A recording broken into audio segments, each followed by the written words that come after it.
means it's a zero-sum game. If I win, you lose. You can make a year's money in 5 seconds if you're prepped up.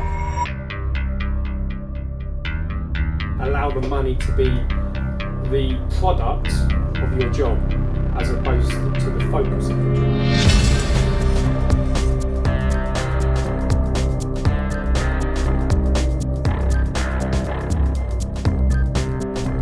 We act as tackle wolves, like a group, 4 or 5 of us work together.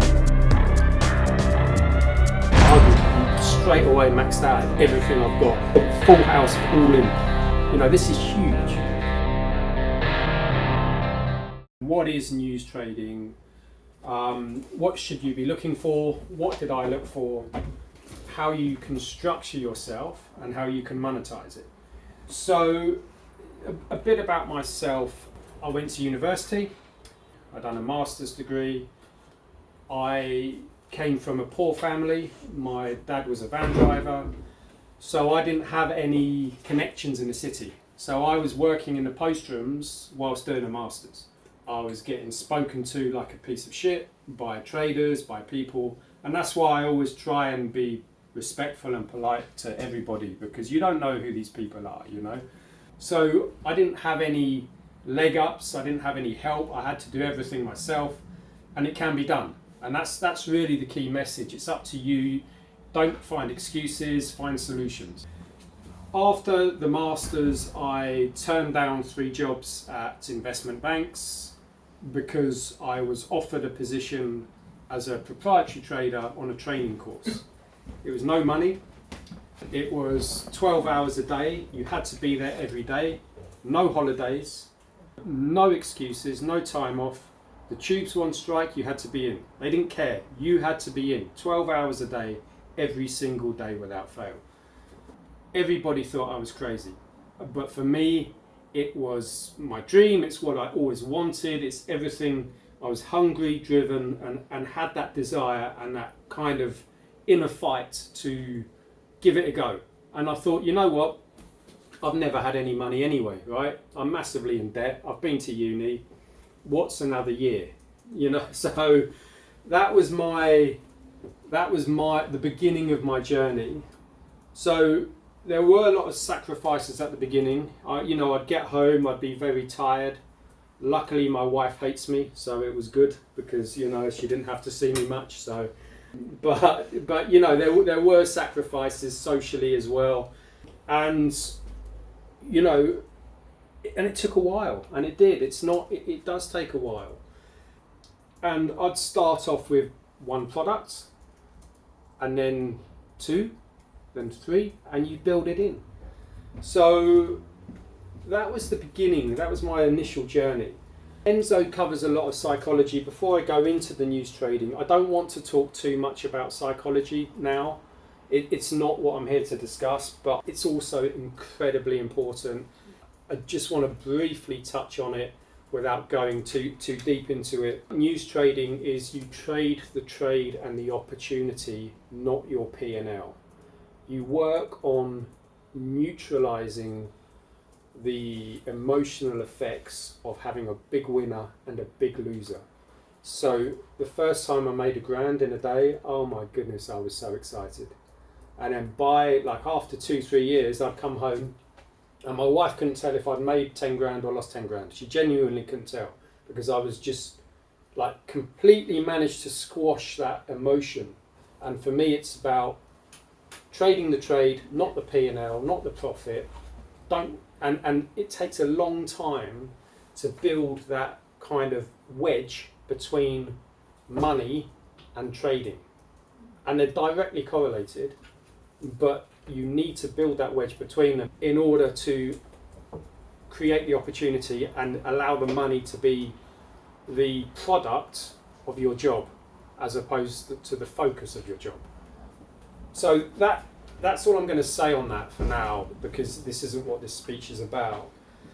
So in terms of news trading, what I'm going to do is I'm going to discuss what my day would look like, what I was looking at, how I structured myself, and when I explain this to people, I always use the comparison to a individual sport. So trading, I traded futures. What does that mean? It means it's a zero-sum game. If I win, you lose. So if I make money, one of you has to lose money, right? I'm trying to take money off somebody else. That's what I'm trying. That's my sole job.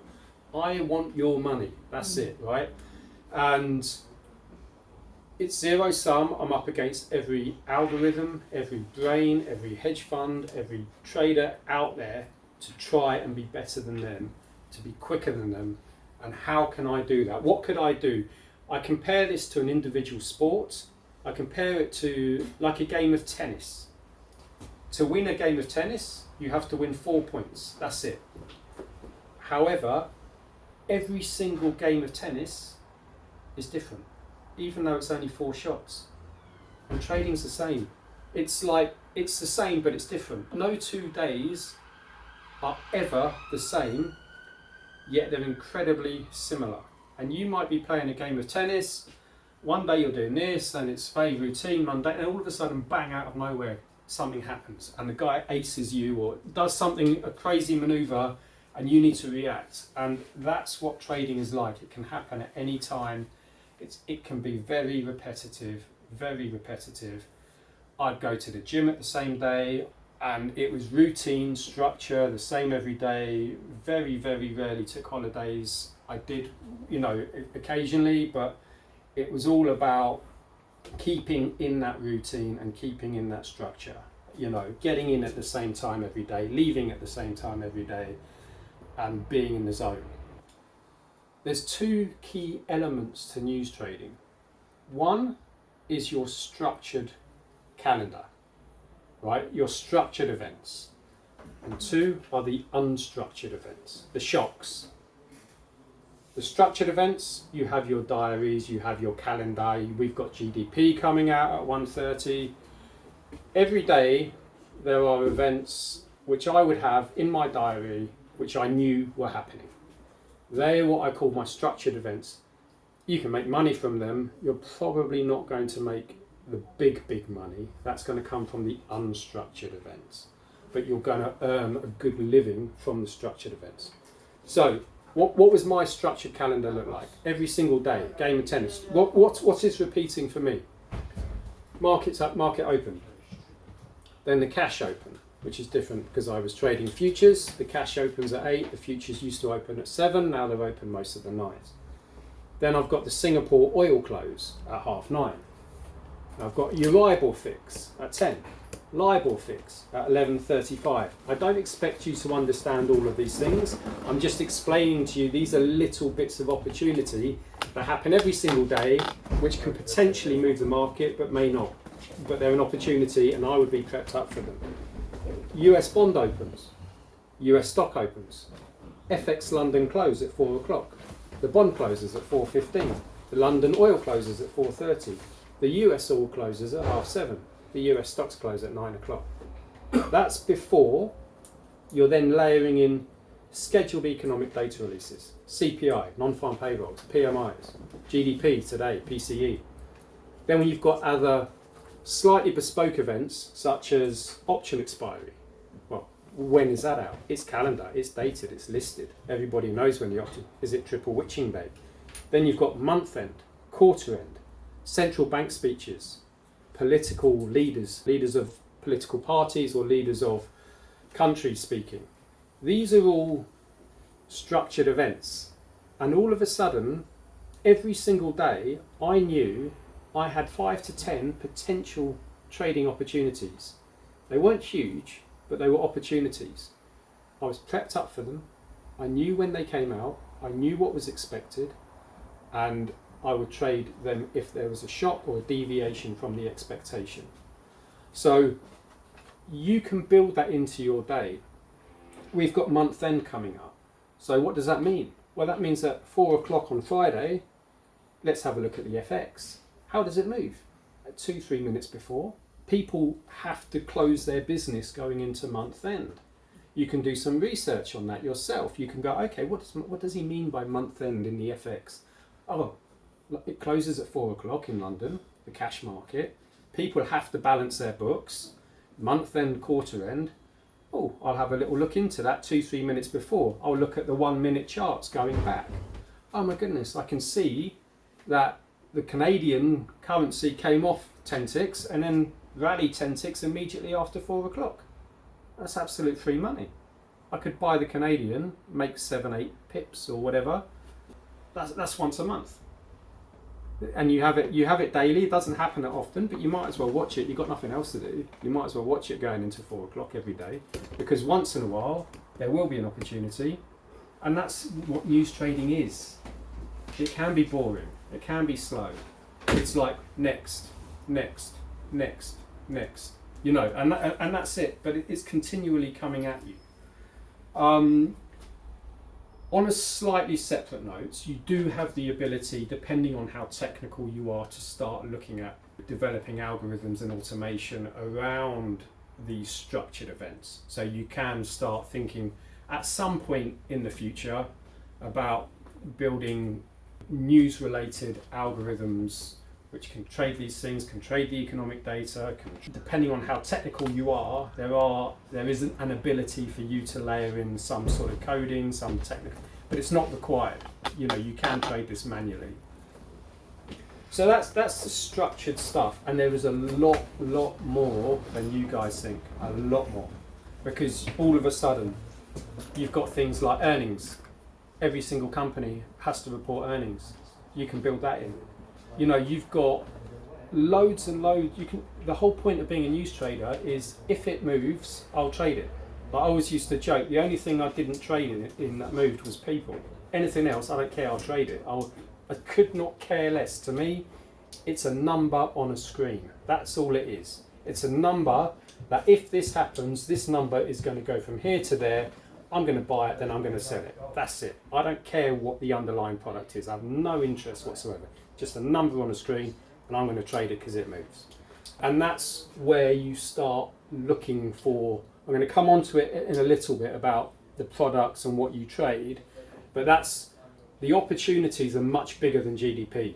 The opportunities are loads and loads of different little bits and pieces, and you can do your own research and you can find out as a day trader, as a news trader, what is structured, what is in the calendar, what is coming up that may move the market. And you just, every day you just get that prepped up and you get it ready.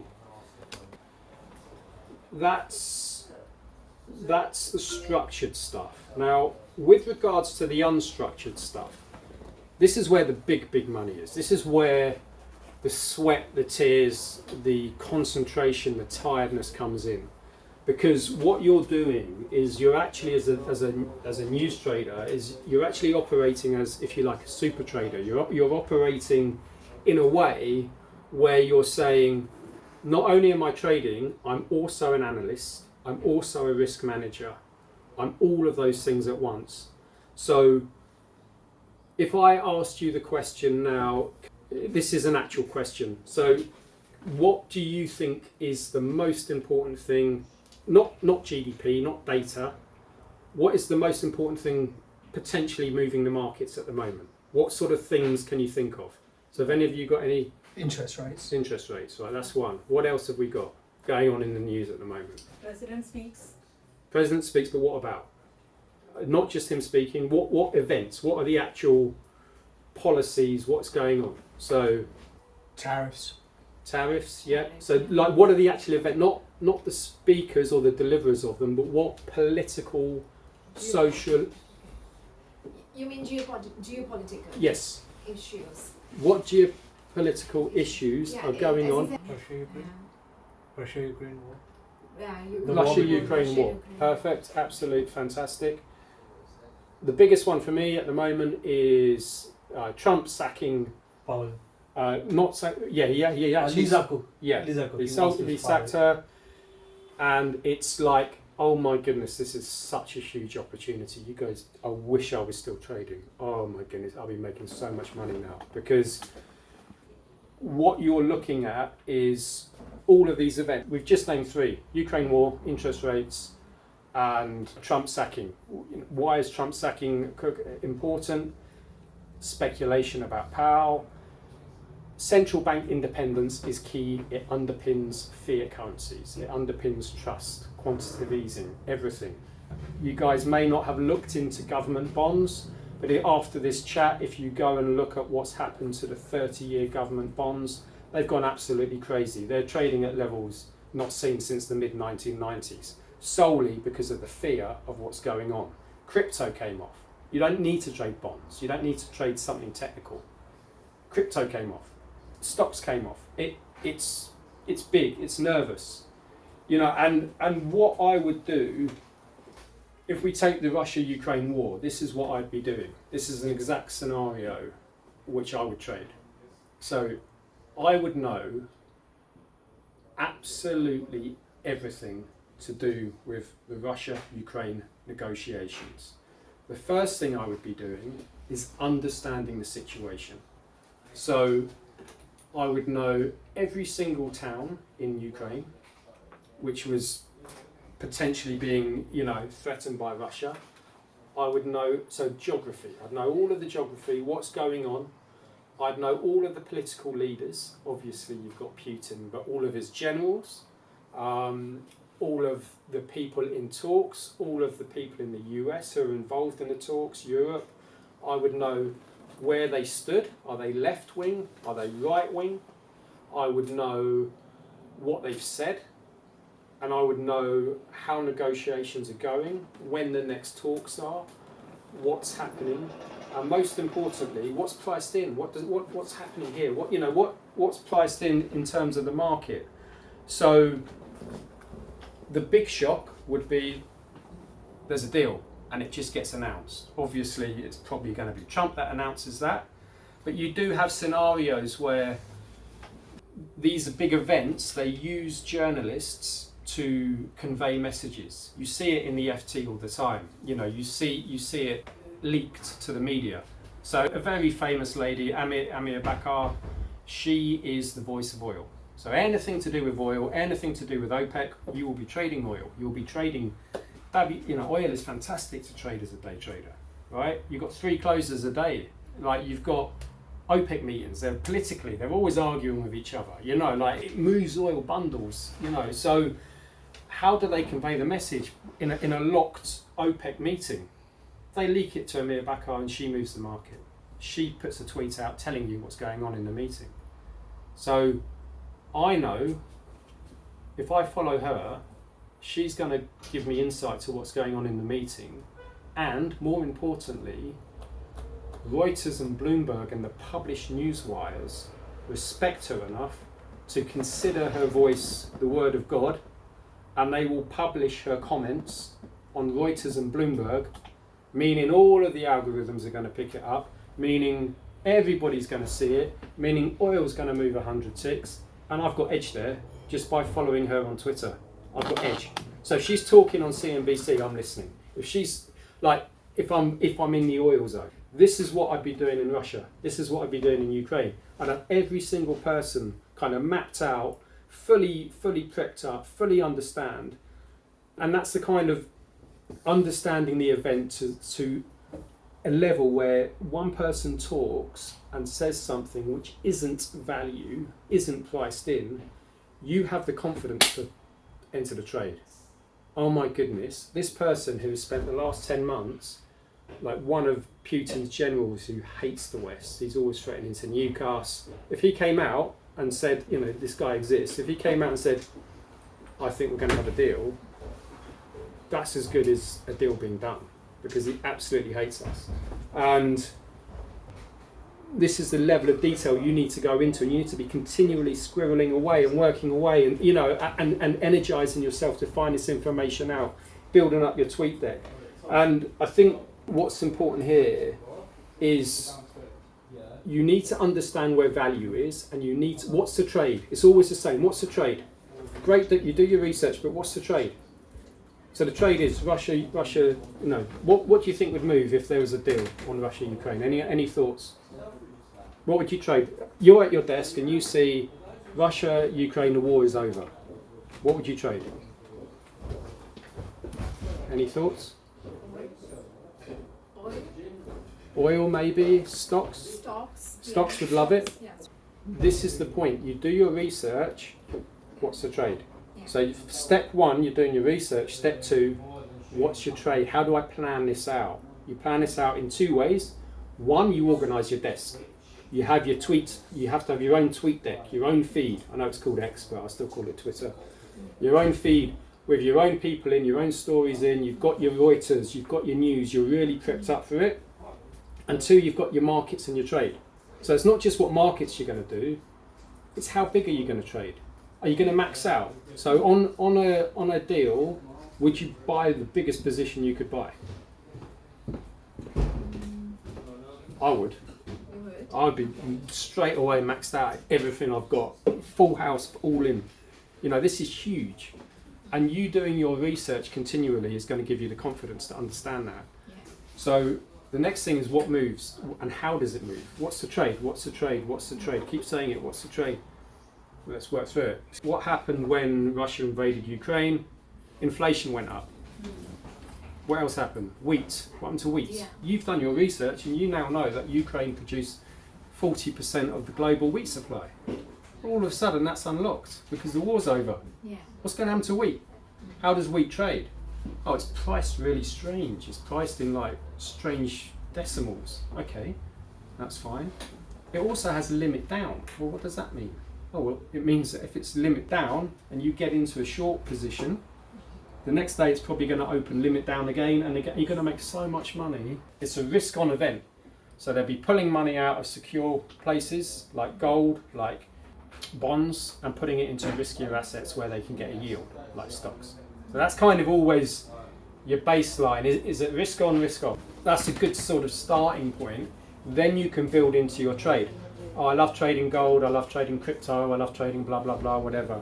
You know, and then at that point you might layer in some technical analysis as well. Oh my goodness, the S&P has got a trend line here that it has bounced off 10 times, dating back to 2,000 years ago, like sort of like a ridiculous scenario. You've got this amazing trend line which has been in place for say 5 to 6 years. I know that if this breaks, it's tested it 4 or 5 times, I know it's game over, right? And that's where you might build in some technical analysis because you're short, the market's going down, it's at this trend line, you're like, please let this break, I am not getting out, I am not getting out, I am not getting out. And when it breaks, it absolutely collapses. And that's where you can layer in some of your additional learning in terms of technicals into news trading. You know, so How will you manage the risk and the capital deployment? So the risk and the capital, it's a good question. So I break my days down into what I call normal days. So on a normal day, if you like, where there's still stuff coming out, I would have a set target and I'd have a set loss. And people think I was crazy, but when you're doing news trading, it's not technical trading. Technical trading, you're always taught 3 to 1, 3 to 1, 2.5 to 1, 3 to 1. That's what pump all day long. Of course it is, because you're not going to get, the probability of you having a winner is maybe 40-45%, right? So the maths works. News trading, it's 90-95% probability in your favour. So for me, when I'm news trading, my risk is 1 for 1. So if my target's £1,000 in a day, my downside's £1,000 in a day. People think they can't get their head around it. It's like, yeah, but it's a 90% win rate. So I'm more than happy. I'm willing to lose £1,000 to make £1,000 if I do it 9 times out of 10. So if you're news trading, your risk modelling is slightly different to if you're technical trading. Technical trading is very much about 3 to 1, right? That works. News trading, you can take a 1 for 1 risk. So on a normal day, what I call a normal day, I would have a stop of say £1,000 when I was trading, and if I went to that level, I'd probably switch it off and go home because it just wasn't working. But then on a big event, What the line says that I she spoke would with Zelensky and Trump. quite happily lose 10x there and carry on trading.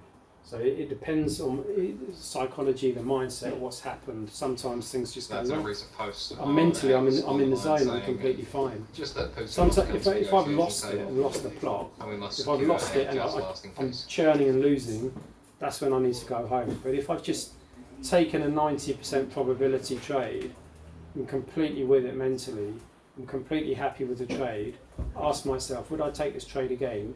Yes, every single time, I'd stay, right? Because it was the 10% thing where it didn't work.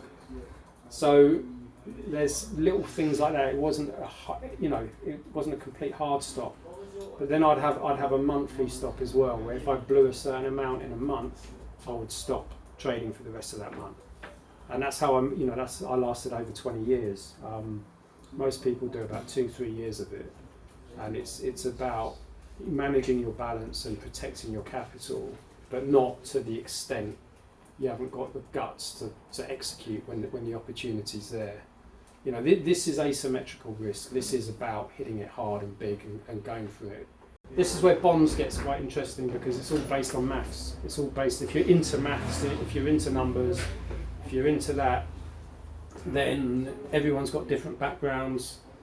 For those of you who do like maths, the bonds, it's not overly complicated, but it's worth possibly having a little look at the bonds because it's all mathematical. It's all based on interest rate expectations and yields. So it has to go somewhere. That's why I used to love trading. It's like, it has to go there. That trade I spoke to you about, Fed cutting rates, it had to go there. I was trading interest rates. They cut interest rates. So the price had to go from A to B. It wasn't a 90% probability, it was a 100% probability trade. It had to go there. Has to. Because it's maths. And that's where you can build that into your risk. If you're trading Bitcoin, good luck. But, or gold, like, you'd be trading smaller size because there's no such thing as a 100% probability trading Bitcoin. There isn't. So, because of the way it's controlled. So these are the kind of things in terms of your risk modelling that you need to build in. So I hope that helps and answers your question a bit. How long you will hold the position? So once again, one of the first things I said is trade the trade, not the P&L, not the money. So this is where your idea about having research, understanding value, depends what you're trading. But this is where you might say, let's use the oil example. I know that going into OPEC, I've done all my research. I know they're expected to cut oil, and I know how many millions of barrels a day they're going to cut. That's priced into the oil market. Half the time, it's not that. Half the time, whatever's priced in and expected, it's not that. It's more or less. Okay, huge opportunity. You get your buttons, you get prepped up. You've got to buy and a sell because it could come out higher, it could come out lower, and you are absolutely glued like that because within the next hour, any time, it's going to drop, and you've got less than a second to get on it because the whole world is looking at it. Now, that's the sort of situation where you do not look at the money, you look at how far it should go. What is value? Well, if they'd done another 100 million barrels a day, maybe that's worth 50 ticks. If it was 200, maybe that's worth 60. And that's where, once again, with bonds it's much easier because it's based on maths and the yield, but in terms of like commodities or stocks, that's where you can start building in technicals. Value. Where is value? Last time there was a rumour out that they weren't going to change the oil, and it started here. And then they said they're going to cut the oil, and the price went up $3, 300 ticks. So I know, based on all of my knowledge, I know full well, value, if they don't make this cut in oil, is 300 ticks. That's fair value. So then you can start saying, all right, well, if they do half of that, maybe it's 150 ticks. But do you really want to run it for 150? Maybe you'll get out at 100. And that's where, or maybe you buy 2 or you buy 10 and you filter one out, just to lock some money in. And that's where, that's going to take time. Getting in, traders focus too much time on getting into a trade and not enough time on getting out of a trade, like where the target is. I promise you, and this is why most retail traders fail. And the reason is for me, it's very simple. I buy something at 10, my target is 20, but I'm happy to run it to 0. So let's just use an example where the price is 10, I'm happy to lose all £10 on this and run it to 0, but I want to make £10. Very simple, basic thing.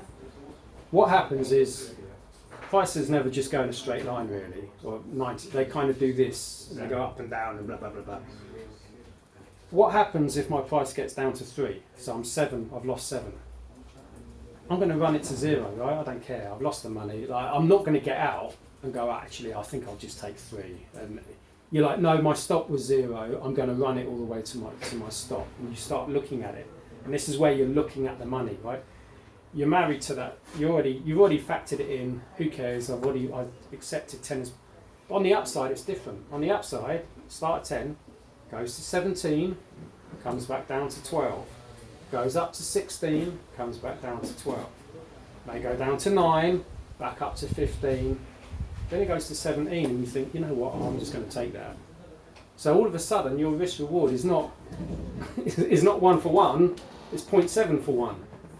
And that happens all day, every day, and this is where traders do all their work focusing on the entry. I'm sure Enzo, is probably going to speak to you guys about this with the psychology, and not enough on the target and the exit. And you've got to try and, if you strongly believe in something as a day trader, you've got to try and let it run to your target.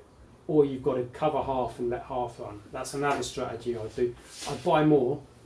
Like literally, I'd buy certain news events. I'd buy everything I could, like literally as much as I could.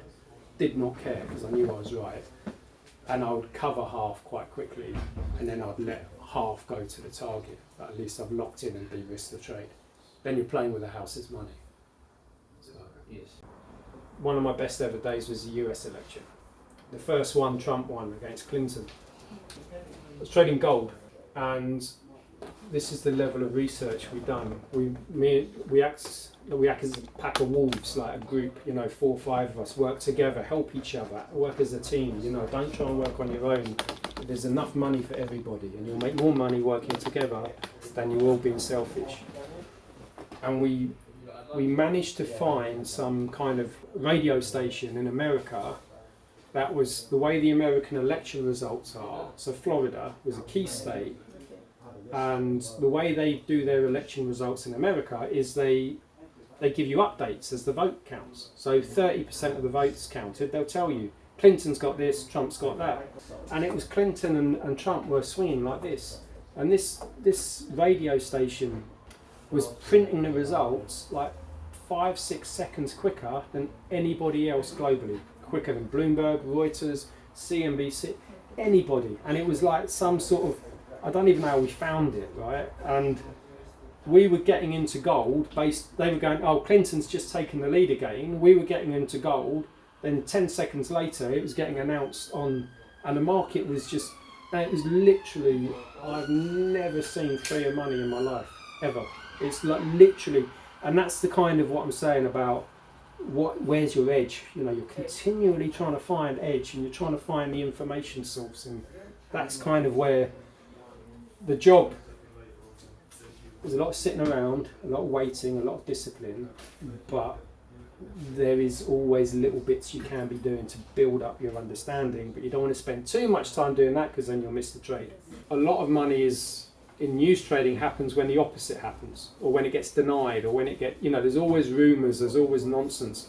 And there might be a scenario where someone's come out with a negative solution, it's moved the Nifty down, and then all of a sudden you've seen that, you can see that there's negative pressure on that, so you know that this deal would be positive, or it might be negative, I don't know the answer. But that's the whole point of you building up your network. And then once you've done that, you've got your news screen set up and you're organised. You're checking your news every night.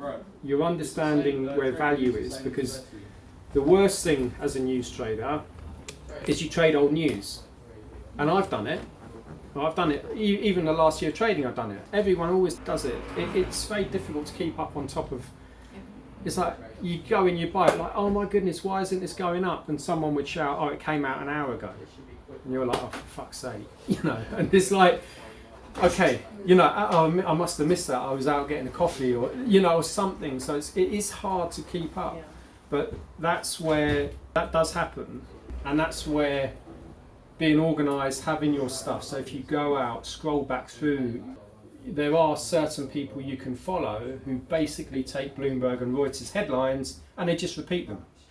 PIQ, he does it all day, every day, right? He just repeats big headlines. So there are people you can follow and you can scroll back. So if you do go out, you can scroll back through and you can see what you've missed. You know, and then you can build that into where value is. If a big comment came out, you can look at the 1 minute chart and you can see how it moved. So that all of a sudden, a trade you spent 2 weeks planning for, you've missed because you went for a coffee. Right? Happens all the time. You know, the market was shut and it happened 1 minute after they shut the market. Happens all the time. Next. You just have to deal with it. It's horrible, but it's that's what news trading is. It's you get kicked continuously, and you just have to take it and move on to the next one. This is a real life example. So I had done a lot of prep going into COVID. We were 3 months ahead of what happened in terms of COVID. We knew everything. Anyone in a trading environment knew exactly what was going on. Going into it, I was convinced that the Fed were going to do a surprise rate cut. Why was I convinced? I was convinced because lots of people I followed were giving little indicators, not blatantly selling it, but I could tell by the rhetoric, the language they were talking, that they were trying to subtly signal something here. And why were they doing that? Well, they were trying to get the bond yields moved using words without physically having to do something. But it wasn't working. So through all my experience, I knew that the next stage for the FOMC, they couldn't wait 6 weeks for another Fed meeting, was for them to actually cut interest rates randomly. So what was the next step for me in my plan? It was, okay, organisation. Let's get my Reuters. I had Reuters and Bloomberg. I'm going to highlight the words FOMC and Fed in green. I'm going to get my TweetDeck sorted. I'm going to get it all in front of me and I'm going to put it right in front of my face like that. And I'm going to preload a button with my max size. So that's my kind of organisation of my desk. So I've done my research, I've got my hunch, I've got my desk sorted. What's next? Next for me is, okay, when might they do this? Well, it's going to be when the US market's open, right? Because they're not going to do it when it's just European markets. Okay. Probably going to be on the hour or on the half hour, because that's when they tend to, based on experience, that's when these events tend to get released. There'd be an embargoed event. It's much easier for Bloomberg and Reuters to release an embargoed event on the hour or on the half hour because of the timestamps. Great. Okay, so the old pit used to open at 1:20. The stocks open at 2:30.